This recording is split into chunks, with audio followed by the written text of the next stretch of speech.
Hi everyone and welcome back to Dizzysewandsew.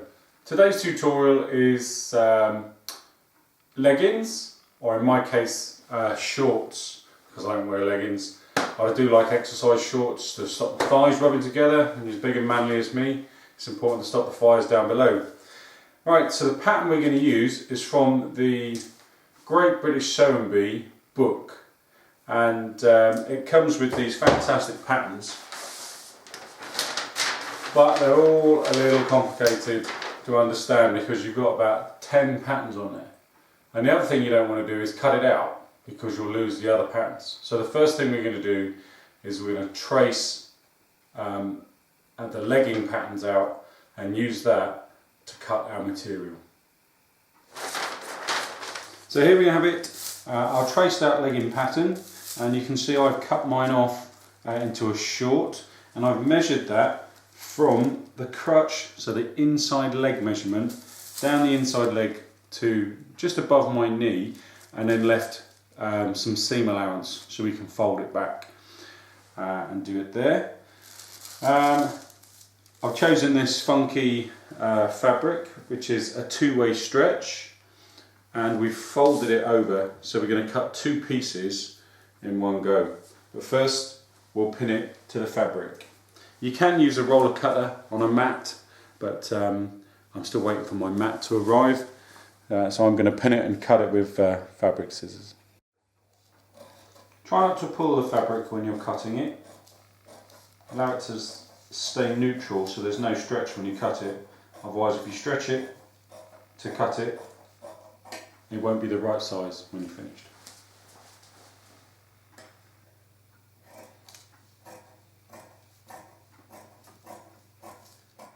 Also, when you're cutting, don't forget to transfer all your notches onto your material and your fabric.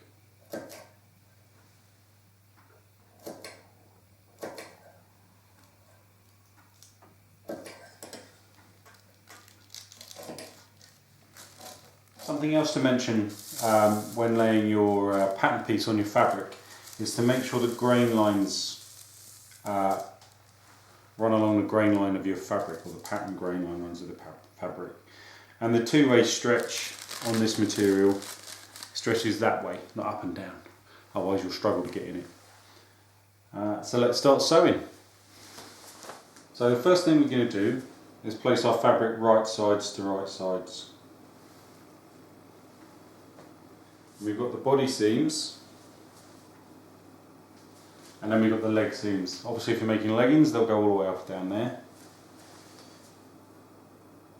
Okay, so we're going to sew along these seams first. So make sure they're nicely lined up and then pin them in place, and then we'll take it over to the sewing machine. Normally I'd use an overlocker for these type seams, but as most people don't have an overlocker, I'm going to show you how we do it using a stretch stitch, which is exactly the same, and you can finish it with a zigzag, your seam allowances with a zigzag afterwards if you want. I'm just going to leave it raw for now. So let's look. If we look along our stitch selections, you see this, what looks like a thunderbolt of lightning, and it's called number 6 there. So we go 1, 2, 3, 4, 5, 6, and that's our machine set on a stretch stitch. And it actually stitches in that pattern.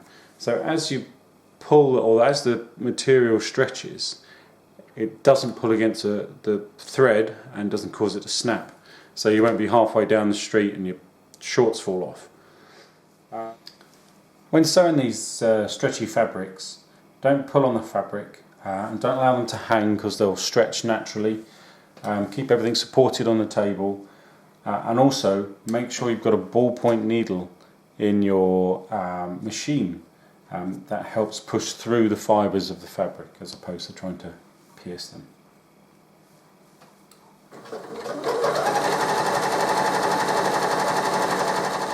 Okay, so we've just sewn these body seams here and here. We've used a 1/4 inch seam allowance, and I'm now going to show you what the stitching looks like on this stretch stitch. So you can see it's not a zigzag. Okay, the next step then is to you just take the top layer of fabric in the middle and then fold it over. We're starting to get what look like a pair of leggings or a pair of shorts in my case, and we're going to line up the inside leg seam. So we want to line up this seam. We'll pin that.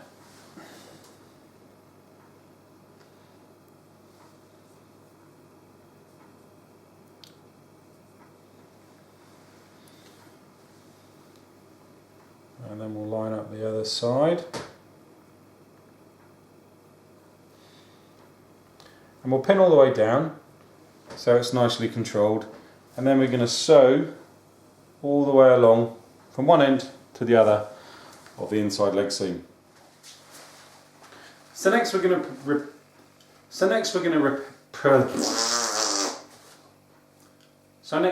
prepare our elastic. Okay, so I think they've put in a nice wide elastic in the pattern, which is about 1 1/4 inch. This is all I've got to hand, so I'm going to use this. This is about 1/2 inch, but it's exactly the same. Put it around your waist until you're comfortable, until it's the tightness that you want, and then add 1 centimetre to it. And I think that's about right for me. I think I'm comfortable with that. And then chop it off. And that 1 centimetre is to allow us to overlap it and zigzag and connect it together with a lap seam. But I'll show you that in more detail just now. So a lap seam is as it sounds. You just place one end on top of the other, so you've got a little lapped joint. And then we'll just zigzag on the end of this one, and we'll zigzag on the end of this one to connect the two together, so that lays nice and flat and doesn't push into the body at all. So next we've got to do 2 things. We've got to divide our elastic into 4, which is easy. Just fold it in half, pop a pin in, get it in there, put a pin in the other end, and then line the pins up in the middle, like so. Then that is your other quarter, so we'll put a pin in there.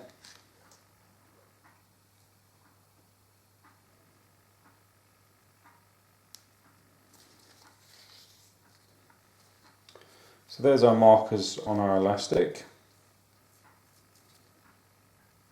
We now need to do the same for our leggings.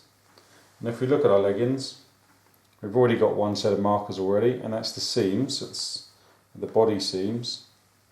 So if we pull it open, line up the seams, then that's going to be our quarter. So we'll put a pin in there.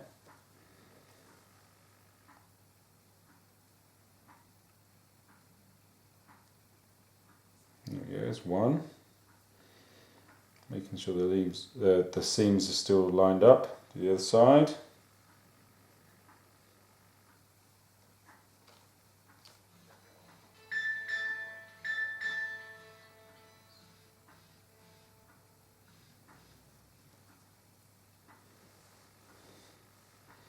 Okay, so we've quartered our waistband and we've quartered our elastic.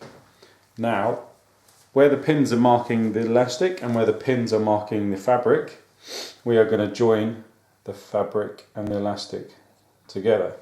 So make sure they line up nicely and then just pin them together. Do that for all 4 pins, and then we'll take it over to the sewing machine and we'll zigzag all the way along the top edge of the elastic and the fabric. Oh, get out. So what we're trying to achieve here is to pull on the elastic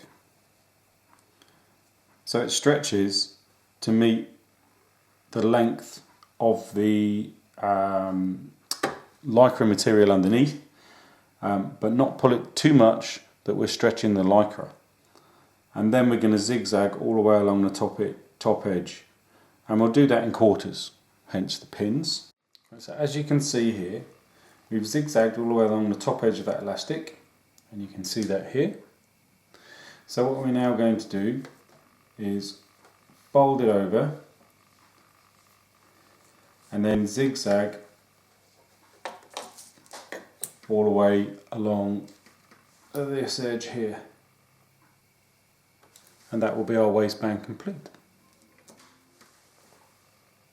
Okay, so I've lined up my needle, I've got my fabric, and what I'm doing is just tugging here, just gently, to make sure that there's no bagginess along this top edge. It's nice, neat and crisp. Okay, so just a little tug, but not pulling so hard that it comes offline. So this is the outside of our waistband. That's the inside of our waistband. And the zigzag allows it to stretch without snapping the thread. So the last thing to do is turn our hems. I've turned mine about 1 inch. I'm going to use the stretch stitch on the machine to stitch along this top edge, and then afterwards I'm going to trim away any excess from the seam allowance, so there's no turnover and bulk against my legs, to keep it very comfortable. Again, if you don't have the stretch stitch on your machine, you can just use a zigzag and do exactly the same.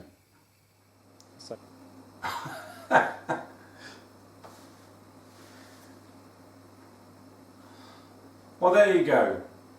One pair of exercise shorts or leggings, depending on what you end up making. What do I look like, eh? Terrible. I've got such a bad taste in fabric. But anyway, thanks for watching Dizzysewandsew. I hope your leggings or workout shorts turn out just as good as mine. And if you fancy it, bung them on the Facebook page and we'll all have a giggle together. And don't forget to check out the other videos, check out the Facebook page, and don't forget to subscribe. Thanks for watching.